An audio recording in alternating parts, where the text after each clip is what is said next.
How to remove synced contacts from Google account.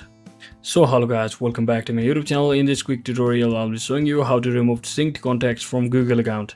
So let's get started. So first, just head over to your contacts application.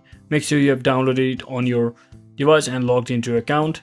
And since you have already synced your contacts and since we want to remove it, all you have to do is just click on this organize button over here at the bottom right corner and simply scroll down and click on settings. So once you're inside your settings, finally click the undo changes button at the bottom of your screen.